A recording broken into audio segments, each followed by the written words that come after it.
I don't know about you, but I love a good wrestling reveal. Hulk Hogan is the third man?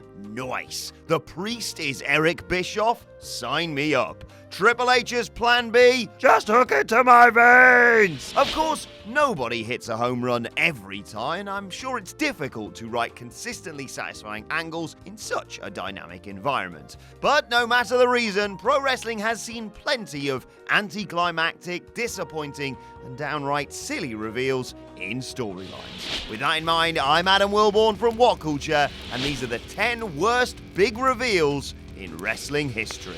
Number 10. Kevin Nash texts himself. I'm sorry, Michael Hamflett, but Kevin Nash had absolutely no business being a part of this storyline. CM Punk was the hottest act in wrestling in 2011, so the exact wrong thing to do was put him in a rivalry with a 52-year-old semi-retired giant. Nevertheless, Nash attacked Punk following his WWE Championship victory over John Cena at 2011 SummerSlam, allowing Alberto Del Rio to cash in his Money in the Bank contract on the downed Punk.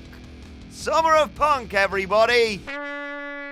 The next night on Raw, Nash claimed that he'd received a text from Triple H, which instructed him to attack whoever won. Over time, it was revealed that the person who had used Triple H's cell phone to text Nash was Kevin Nash himself. First of all, who takes someone else's phone to text themselves? Second of all, why would they put Nash in this storyline if he wasn't medically cleared to wrestle? And thirdly, why was Kevin Nash put into this storyline at all? Fools!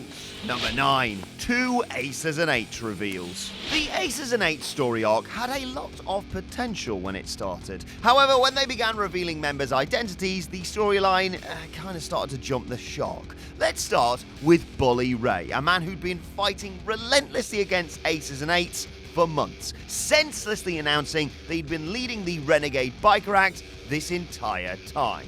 Why?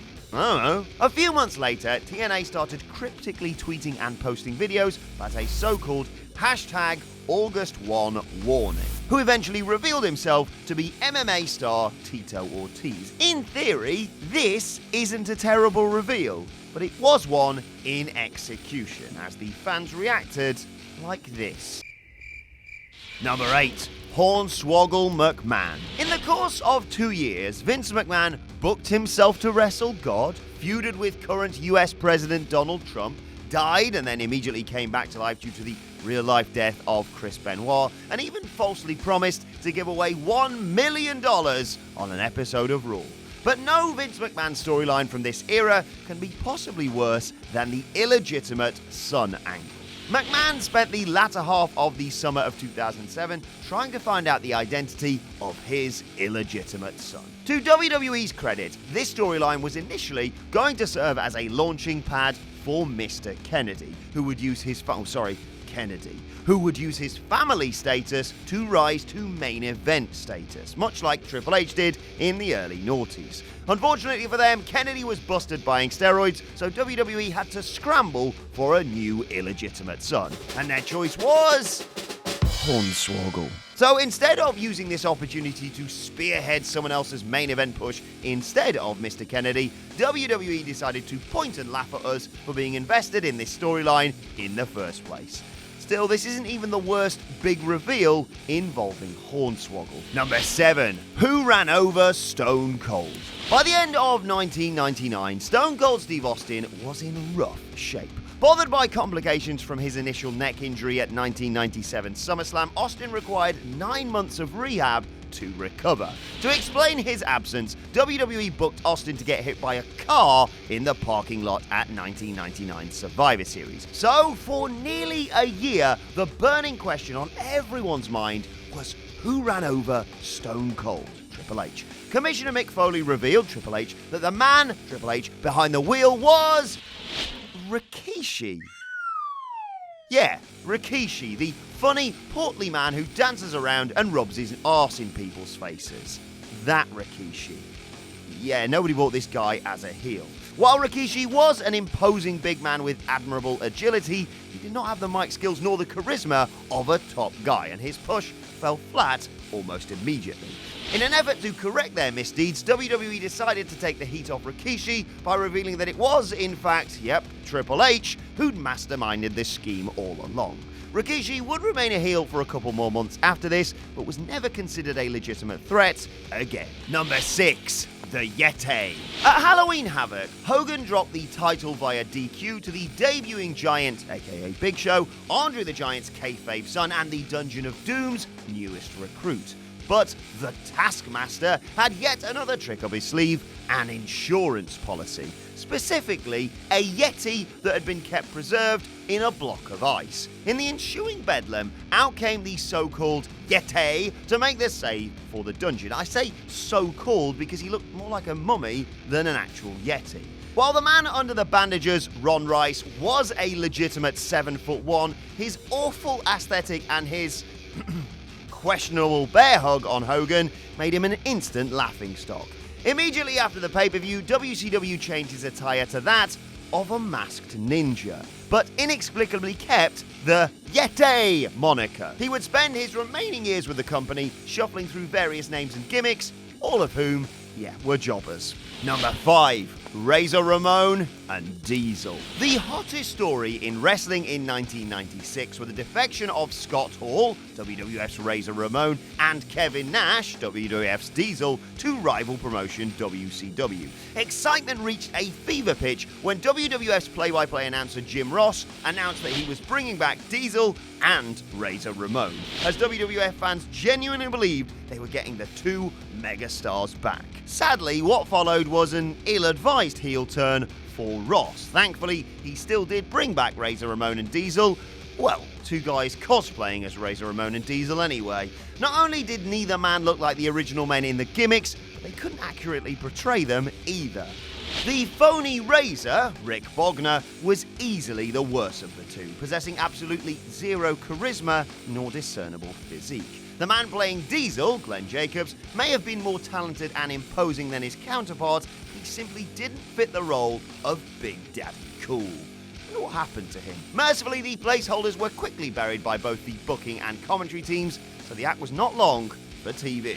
Number 4. The Anonymous Raw GM. The Anonymous Raw GM saga was, stupid enough on its own, but this reveal catapulted it to an unprecedented level of idiocy. From 2010 to 2011, we were given plenty of teasers regarding the identity of the person behind this computer. Among the tease names were Shawn Michaels, Kevin Nash, Triple H, and even Stone Cold Steve Austin.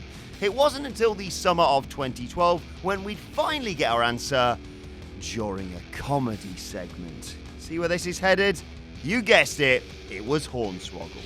Yes, it was the absolute antithesis of comedy, the murderer of prestige, the living, breathing manifestation of fan apathy himself, Hornswoggle. They could have saved this already dumb angle with a massive reveal, like literally any of the names they teased. Instead, they just bloody shoehorned Hornswoggle in because, I don't know, comedy or something. I love you, mate, but this was a load of Number 3. The Shockmaster. In 1993, Sting was set to captain the team of Davey Boy Smith, Road Warrior Hawk, and Dustin Rhodes for a War Games match with Sid Vicious, Vader, and Harlem Heat. Unfortunately for Sting, Hawk got for real injured shortly before the match was set to take place. But luckily for him, he found a replacement that would shock the world. Or so he claimed. His new teammate was called the Shockmaster, portrayed by Fred Ottman, who previously wrestled as Tugboat and Typhoon in the WWF. For literally no discernible reason, WCW decided that the Shockmaster should wear a Star Wars Stormtrooper helmet covered in paint and glitter. As he burst through the wall for his grand entrance, he tripped over a board, fell flat on his face, and lost his helmet in the process. Ottman shuffled back to his feet, fumbling the helmet back onto his head and standing menacingly in an attempt to salvage the scene. But there was no turning back now, especially with an out-of-sync Ole Anderson providing his voiceover in the background.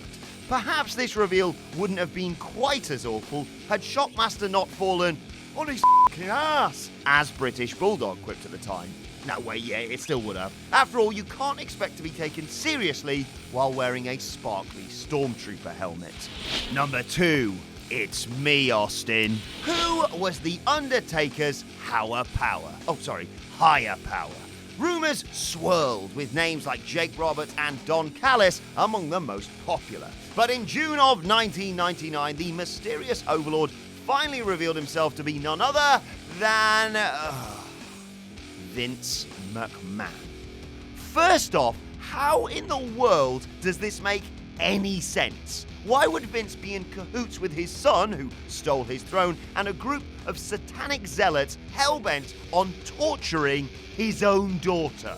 The best possible answer to this is that he was trying to stick it to Stone Cold Steve Austin, who was squabbling with both the corporation and the ministry at the time. So, just to get back at Austin, Vince fed Ryan Shamrock to the ministry, had his own daughter kidnapped and nearly forced into marriage, and had the big boss man bloody hanged. It's a bit overkill, don't you think?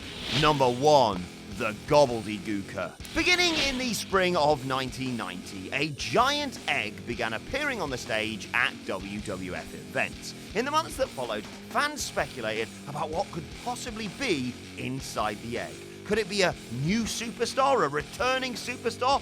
What could this big surprise be?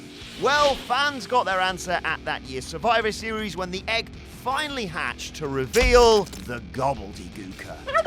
That's right, this egg, which fans had been curious about for months, ended up being used to debut a wrestling turkey. Reception to the gimmick was so nuclear that the man beneath the feathers, Hector Guerrero, was fired from the company just a month later. But he wasn't just fired, they ghosted him. They stopped paying him, they stopped calling him, they literally wanted nothing to do with the Gooker anymore. And rightfully so, to be fair, because this was really, really, really dumb. And that's our list. Did we miss any out? Let us know in the comment section below. And don't forget to like, share, and subscribe. And subscribe to What Culture Wrestling on either iTunes, Spotify, or wherever you get your podcasts from for daily wrestling podcasts. Plus, you can check out more videos here. Thanks for watching. I've been Adam from What Culture, and I'll see you soon.